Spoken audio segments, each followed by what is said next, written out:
शताब्दियों पूर्व एक बूढ़ा व्यापारी रहता था। जीवन भर उसने सामान खरीदने तथा बेचने में कठोर परिश्रम किया था, जिसके फलस्वरूप उसने बहुत सा धन कमाया। साल के गुजरने पर वो बहुत अधिक धनी होता चला गया, किंतु एक दिन वह आ गया जब उस व्यापारी को ऐसा अनुभव हुआ कि वह संसार में अधिक दिनों तक जीवित नहीं रह सकेगा। उसने विचार करना आरंभ किया कि वो अपने धन का क्या करे।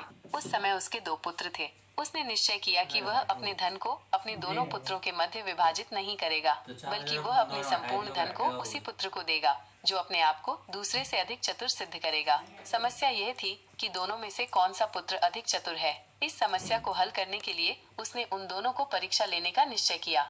अपने दोनों नवयुवक पुत्रों को अपने पास बुलाकर उस व्यापारी ने उनसे कहा, ये 2 रुपए हैं। मैं चाहता हूँ कि तुम दोनों 1 - 1 रुपया ले लो और अलग अलग यहाँ से चले जाओ और कोई एक ऐसी वस्तु खरीदो जो इस मकान को भर दे। तुम में से किसी एक को 1 रुपया से अधिक नहीं खर्च करना है।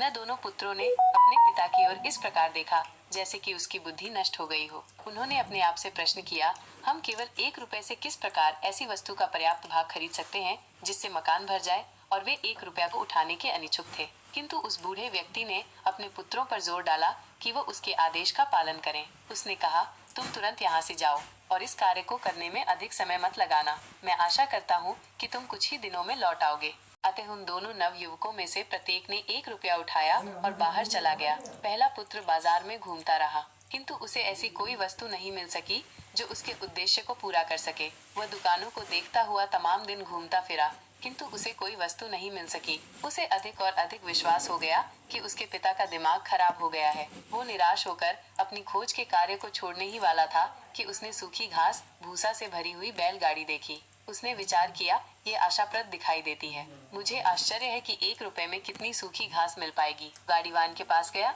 और सूखी घास की कीमत पूछी।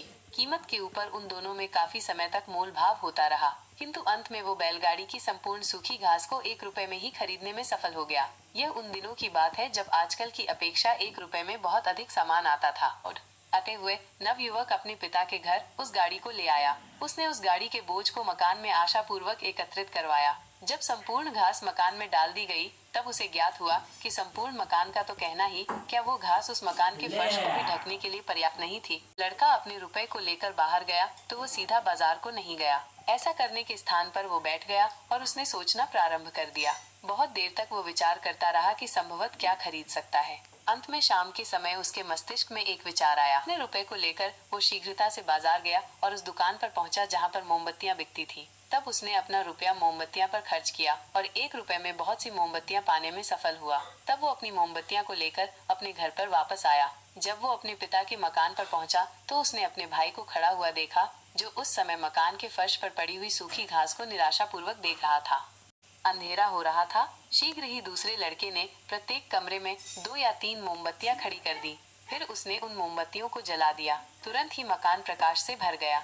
उसका पिता उससे बहुत खुश हुआ। उसने कहा, प्रिय पुत्र, तुमने सच्ची बुद्धिमानी दिखाई है। मैं अपना संपूर्ण धन तुम्हें देने के लिए तैयार हूँ। वे मकान में रहते हैं जिसे हम अपनी मातृभूमि कहते हैं।